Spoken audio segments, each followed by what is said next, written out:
my pleasure to introduce the next speaker, Kevin Zumbrun from University of Indiana. Kevin was very frequent visitor in the past, so it's been a while since you last come here, so it's a great pleasure to see you here again. Thanks, Fred. Well, it's really a great pleasure to be here on this occasion to recognize Dan on his birthday. And Dan is a great leader in this field, and we've heard so many talks that show the really amazing results that have come out of directions he started. And you cannot really do that without touching a lot of lives. And I agree with Dan that friendship at base is a big part of successful collaboration and progress. And so thanks to Dan for your friendship over the years. This talk is in a little different direction. It's a dynamical systems talk, but that's also an interest. Dan has many interests, and this is one that he kind of excited me on. I met Dan as a postdoc, and he was my mentor and advisor. And so this is something that one of the ways in which he affected my career. There are many ways. I would say in the dynamical systems metaphor, I was, as many postdocs, I felt a bit at a fixed point at that moment. And Dan excited some perturbations toward maybe a strange attractor, I would say, with many excursions that have been really interesting. And you can see in my work many interests of Dan and many directions that he started me off on. So, okay, let's see. This is dynamical systems, but you'll see there are shock waves in there at hyperbolic systems in a very important way. Okay, what I'm going to talk about are some invariant manifolds for Boltzmann's, for the stationary Boltzmann equation. And so that's what you would need to construct some heteroclinic connections like shock waves and boundary layers. Okay. Now, this kind of thing is not usually done for hyperbolic equations. So, for example, if you could do that for a time evolutionary Euler equation, that would be a fantastic result. But I think anything hyperbolic is interesting. This one is a semi-linear hyperbolic problem. And even at that level, it's a what you might call a maximal regularity problem. Okay, so here's the problem in a mathematical form. We're going to take a relaxation type system. So the operator A naught and the operator A, these are constant. These are fixed. They're self-adjoint operators. The variable is in an infinite dimensional space, a Hilbert space in general. And then you have over here a collision type term, and it is a bilinear map, and it's bounded. And so all these maps are bounded. So you see the regularity is nothing. There's no smoothing. But on the other hand, you lose no regularity with the nonlinearity. So it exactly matches. That's important. And the other really important thing is that these are self-adjoint. Okay, so this is a hyperbolic balance law, such as we've seen in many of the talks. And that will be critical. And we're interested in looking at shock or boundary layer type solutions. So it's either a traveling wave or maybe a stationary wave if S is 0, and it should have limits. At least one limit at infinity, so that covers the shock and the boundary layer case. And what we want to find out is, in this talk, decay. We just have a very low bar, small objective. We want to show that it's a non-degenerate rest point in some sense. And we get exponential decay. Now there's a plan behind this. So I have done a lot of work on viscous shock problems and finite dimensional relaxation shock problems. And there's a whole framework and mechanism that one can apply. And the first step, the basic assumption is exponential convergence to the end state. Many of the tools require that. So that's why we start here. But it's also an interesting question by itself. Okay, and what we're going to do is we're going to change it a little bit to an equation of the same form. We're going to drop so we're looking at the steady problem, so no more time derivative. Prime is the x derivative. Okay, so now it's an evolution system. Gamma is self-adjoint, and it's bounded. E is the linearized part. That's going to be negative definite, but gamma is not invertible. We saw that in some other talks as well, this kind of thing, this kind of structure. Okay, so, all right, if it were invertible, we would invert it and put it on the right-hand side, and then because the regularity is balanced, it would be like finite-dimensional ODE. We would apply the stable manifold theorem in some form, but that's not quite available here, and the talk is all about what you do instead. And our main interest is Boltzmann's equation with the hard sphere potential, which is the most standard type, the most standard assumption, or the most basic assumption. So W would be the probability distribution F, which is a probability distribution of so xi is velocity, so at a point x time t, and velocity xi, this is the density of particles with that speed. And then the bilinear map, well, it's a rather complicated convolution of G of F against itself. And, okay, let's not focus on that, but I'm going to stick to the mathematical, the abstract problem. But I just mentioned that existence and decay of small amplitude profiles have been treated elsewhere. It's not at all easy. So Kaflish and Nikolenko proved this, and that was a very big result. They used kind of a fluid dynamical approximation. Here, we're not going to use that too much. We're interested in large amplitude profiles. The fluid dimensional approximation might not be too good. We're not going to assume anything about the shape of the profile. We still want to get this exponential decay. But a big caveat or fine print should be that, we're not proving existence of these things. That we don't know. And that's a very difficult and important problem.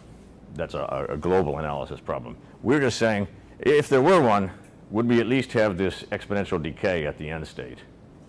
Or one could take the other point of view that before you prove existence of heteroclitic connections, first you understand near the equilibria. So that's all we're trying to do here.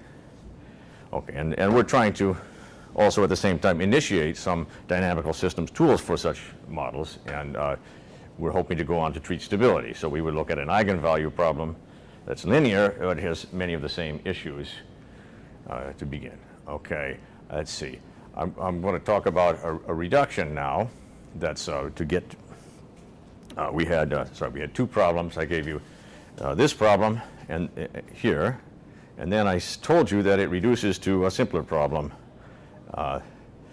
here. And so I want to go pretty quick here. We know there are some fluid dynamical invariants for Boltzmann's equation. So there are some moments that are preserved under the flow. Let's just stop there. Okay, and there are some equilibria, which happen to be Maxwellians.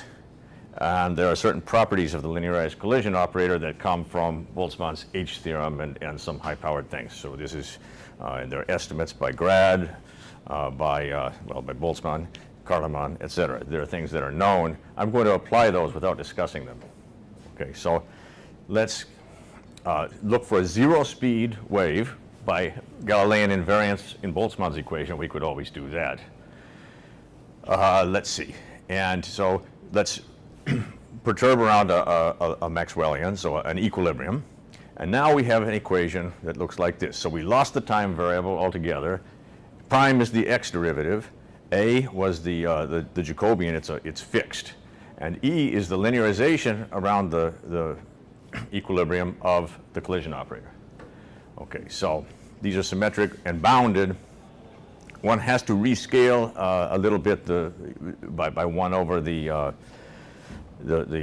norm of the velocity to get boundedness. But I'm going to not discuss that. It's too short a talk. But it's not so difficult. And E is non-negative. That's by the H theorem, basically. But it has a kernel. And the kernel is the collision invariance. It corresponds to that. Well, but let's use these collision invariants to coordinatize the first 5 variables. There are 5 collision invariants for Boltzmann. That will be my Z coordinate.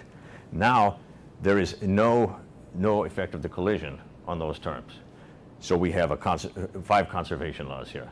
That's the Z variable. And U will be the microscopic variables that are non-equilibrium variables. And here, E is this is an important result. It's negative definite for hard sphere potential. It's a difficult analysis by Karleman, but it's well known. Okay. Now, let's just think about the linearized problem for just one moment. That means we drop this last term. Okay, we look here, we see that there is a set of equilibria which are just when u is 0.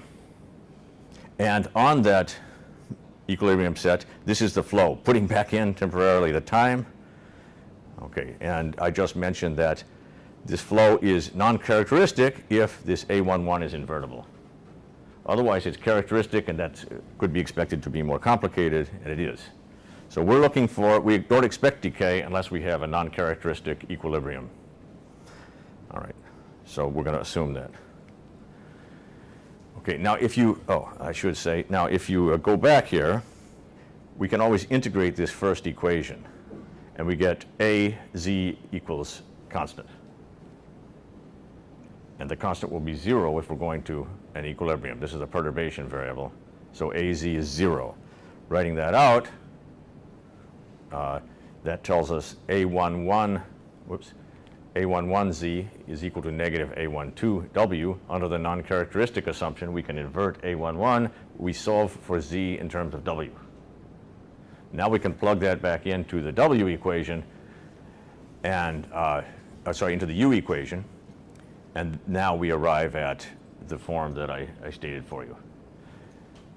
Okay, so this is, why do I want it in this form? Well, I've gotten rid of, there's an annoying manifold of equilibria at this rest point. We have to get rid of that before we have exponential decay. So we just got rid of it by hand.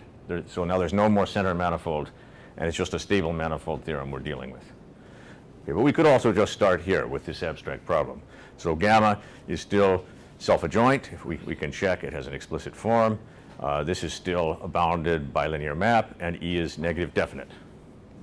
Okay, so let's think, what is the effect of, so gamma is bounded, so if we were to just formally invert it and put it onto E, we still keep a spectral gap.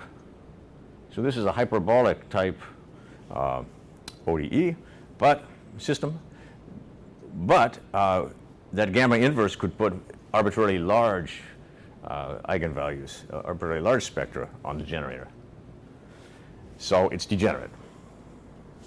Okay, so we're going to, from now on, we won't talk about Boltzmann or anything but this equation as a pure dynamical systems question and see what we do with that. Okay, so the first step is usually you solve the linearized inhomogeneous problem, and then we're going to plug the nonlinearity back in as a source and try for a fixed point. That's standard. So, but first we have to have bounds on this problem. So, okay, now, first observation, and we're going to use symmetry a lot. So the first observation is we can change E to the identity by this coordinate transformation. Okay, so we might as well make it the identity. That's a big help because gamma is also self-adjoint. If E were the identity, we can completely diagonalize this. We just take the spectral decomposition of gamma, and now we're working with a bunch of scalar equations. So it's very explicit to get bounds on this problem. Okay, and our problem is unbounded growth of the solution of this linearized problem. The Cauchy problem is ill-posed because of these large modes in general. Ill-posed problems have been treated that's kind of there's been a lot of recent activity on this by Sonnstetter, Schiele, Mailybaev, others in many different areas. And usually what is done is to construct a bi-semigroup and use exponential dichotomies to solve this inhomogeneous problem. That is, the Cauchy problem is ill-posed. Well, who cares? We're not solving the Cauchy problem. This is a boundary value problem. So what you need are exponential dichotomies. You're fine. And it's very easy to see this does have exponential dichotomies because we just work mode by mode, and we see exponential dichotomies need exponential decay. It just needs a spectral gap. We have that in every single mode with a lower bound on the exponential decay rate. So that's actually trivial. But here's the problem. So you might think we're okay. In fact, we thought that for about half a day. We thought, well, okay, we changed coordinates, and now we have exponential dichotomies. We'll do what the other guys do. But we ran into a quick problem because suppose we formally invert gamma. Then here's what our problem looks like. The source term, G, now gets an unbounded multiplier, a prefactor. So if you use a Duhamel's principle or variation of constants, the standard formula would be this. You just hit the generator against a source, but our source has a gamma inverse in front of it. This is the one that's bounded. This is what the exponential dichotomy is bound. This problem has a gamma inverse in front of it. So you don't get any bounds from exponential dichotomy. And in fact, it's not sufficient. This problem does not have bounds of that sort. Okay, so this approach is not sufficient to get to carry out a fixed point equation and show existence of invariant manifolds. And that's the main difficulty. And interestingly, the main difficulty is in small velocities here, the ones that are near resonant. Usually you have trouble with large velocities and keeping control of various norms in tails of distributions. None of that happens here. That's all been done in the reduction to this simple model. So we're taking advantage of what others have done. The new thing is the small velocities. Okay. There's a very simple resolution to cut right to the point. We use the symmetric hyperbolic form that we were given. So we just take an L2 energy estimate. So write G equals gamma U prime minus EU. Take the inner product of U against this equation, and we get this is a Friedrichs energy estimate, basically. So U against gamma U prime, this term by symmetry of gamma disappears. So we just have U EU, but that's by negative definiteness. That's strictly bigger than U squared over some constant. Divide by norm of U, there's our estimate. That's what we wanted. So in the L2 norm, it's quite simple, because symmetric hyperbolic likes L2. Okay, and so, but one can show, using the explicit form of the spectral decomposition, that counterexamples show it's not bounded in L infinity. It's bounded in every LP norm except for L1 and L infinity. And okay, so, but that's bad, because standard fixed point, standard dynamical systems uses the soup norm. It's very convenient because it controls the nonlinearity. You can use just the L infinity norm and complete a fixed point equation. Let me write down what the fixed point equation would be. So using variation of constants, we would have, or a version of that, U of tau is, okay, here T is supposed to be the semi-group for the induced by the generator gamma inverse. Pi S is the projection onto the stable subspace. And here's the data at the boundary, 0. So we're going to work from 0 to infinity, as usual, and construct a stable manifold at plus infinity. Here is, when I write gamma dx minus identity inverse, I mean the solution operator for that inhomogeneous equation. Of course, it's not strictly defined otherwise. It has all homogeneous solutions are in the kernel of this, but that's what I mean by this. And then we apply that to the nonlinear source. Okay, that's a very concise way of writing the variation of constants formula. And the problem is, it would be great if this were bounded in L infinity, because this sure is. And we would immediately have a contraction because this is quadratic order, and we would be essentially done. That would be, and by the way, that's an interesting way to write out the stable manifold theorem for finite dimensional ODE. That's sort of different and makes it look simpler to me. Okay, so, but clearly we can't do that. And the obvious thing is we need to use a Sobolev type norm. So L2 or HS, we need at least H1 because we need to control the nonlinearity. So we have to control soup norms. So what goes wrong with this? Again, we thought we're in good shape, and then by half a day we saw we have a problem. And it took us a while to resolve it, but it has a simple resolution. So you start with the same fixed point I wrote before, fixed point equation, and now we need to differentiate that as well. Okay, first problem is if you differentiate this equation directly, you have a lot of strange integrations by parts and boundary terms. It's easier to differentiate the equation and repeat the process. And if you do that, so you replace u everywhere by u prime, you replace d by its derivative, which is, okay, derivative of the whole thing. And then you write it out like this. So repeat the derivation. And of course, the derivative of du is 2d uu prime, because d is a symmetric bilinear map by assumption. Okay, now, from the equation, u prime of 0, so we have to fill that in, but that's easy. We just solve the equation, and we find it's gamma inverse u of 0 plus d of u of 0, u of 0. Okay, so this one, this is nicely bounded.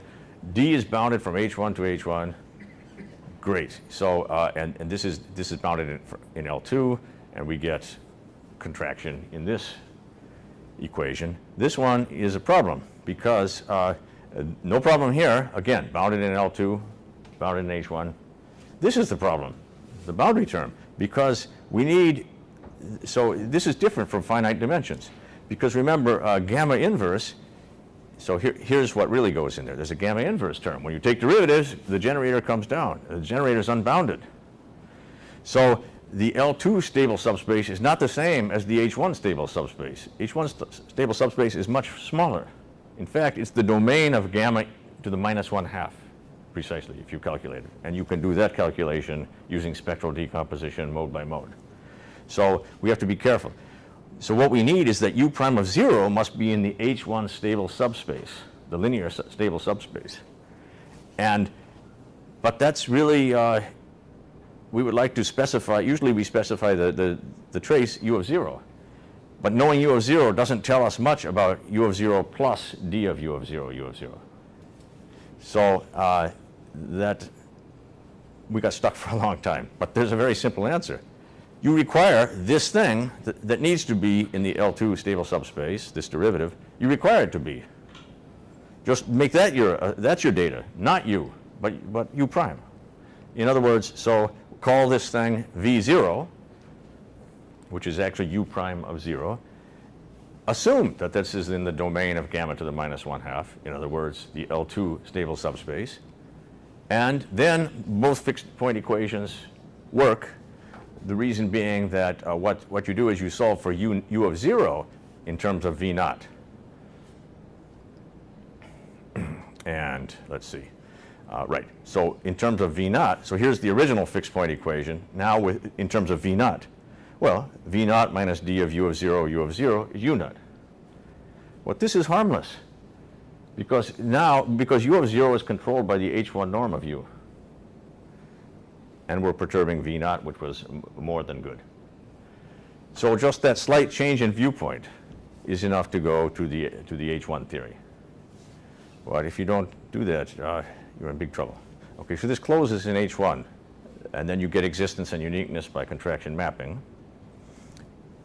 And from that, then you map V0 to u of 0. And that gives you, it's not a graph anymore, though. That's another strange thing.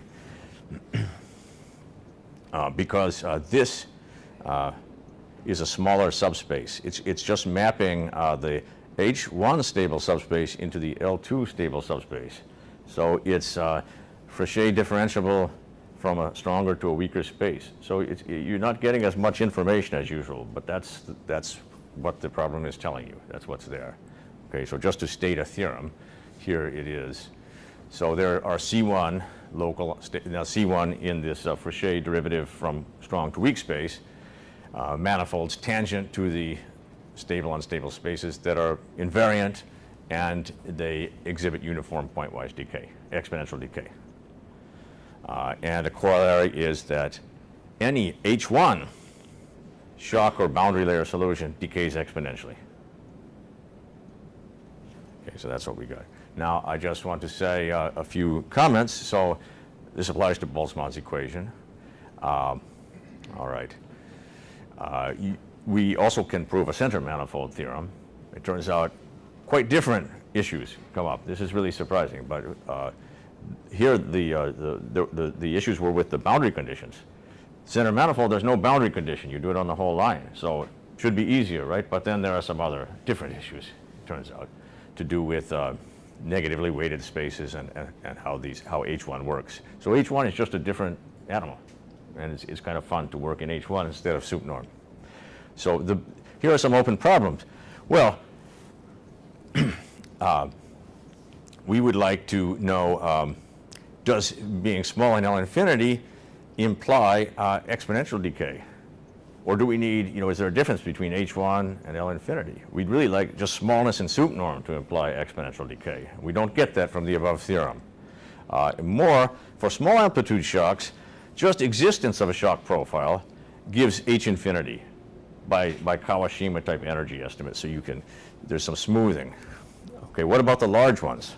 So if we had such a smoothing result, then that would tell us our theory is sufficient to treat existence of large amplitude shocks. Otherwise, we would have the problem, we would wonder if there are some less regular shocks that are the actual ones, and we miss them by working in H1. And I'll just, a postscript is some work with Fedya Nazarov, using more direct calculations, I suppose, say yes to both questions. Yes, you do get instantaneous smoothing. A connection that is just L infinity immediately becomes H infinity after epsilon time.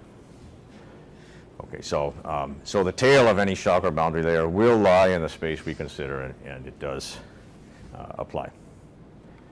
Okay, and most important, happy birthday to Dan, and many thanks for the collaboration and friendship over the years.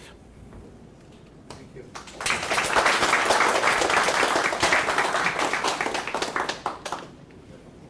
Questions? Yeah. What is Z2? What is Z2? Z1, Z2. Z2 is the interior modulo Q. Oh, where did it go? Okay, this is a notion for algebra. Z2 is the interior. Where is Z2? Where is Z2? 16. Oh, page 16. Where are we? Are there references? The references. Where's PZ? These are references. Yeah. Not projection onto Z, but Pogan and Zumbrun. I should have mentioned all this is done with Aline Pogan, who's at University of Miami at Ohio, and he was a postdoc at IU with me, and that's when we started these projects. Yeah, PZ.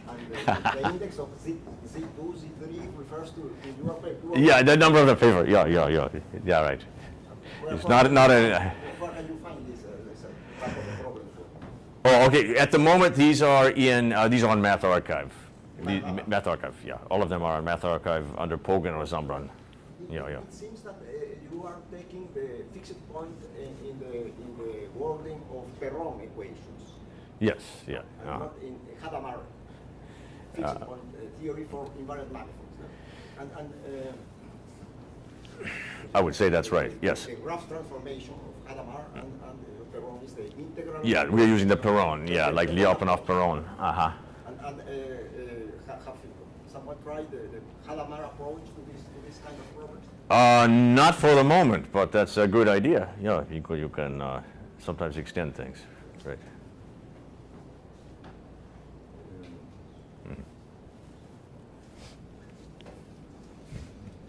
Another question?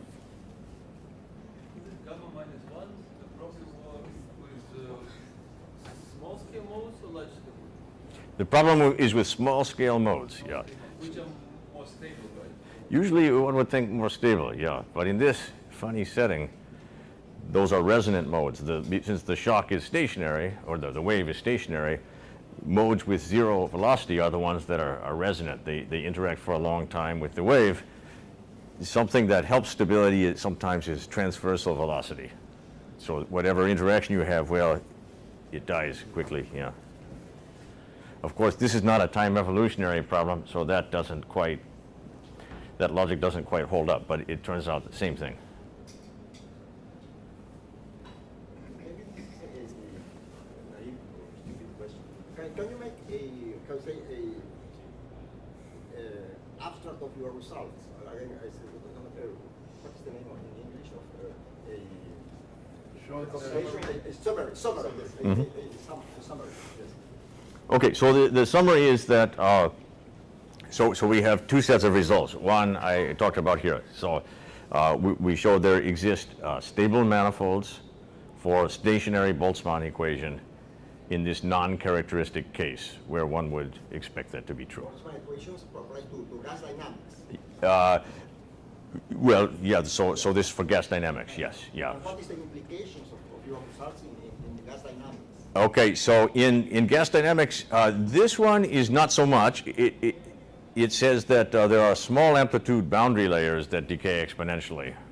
And if you posit the existence of any boundary layer or shock of any amplitude, then at the tail it must be exponentially decaying. It's not so impressive, but the difficult thing was to prove any analysis at all. Now, the center manifold result uses the similar framework, and there we show a center manifold for small amplitude waves of any type. Your center manifolds are finite dimensional? Yes, it's finite dimensional. Dimension 5. Yeah. But so now the interesting point there is, once you have that, existence of small amplitude profiles is almost immediate, because if you look carefully, there are some conservation laws as well. The fibers on which you look for these are one-dimensional. It reduces to a scalar problem. And so that recovers this very difficult analysis of Kashflish and Nikolenko, showing existence of any Boltzmann shock profile, you know, of small amplitude ones. You get that for free here with this setup. And really, we're not using very complicated machinery at all. It had to be a little different from usual, but I would say it's not complicated. So that's an application. There is an implication that I think is interesting. Of course, it's not new, but it is interesting.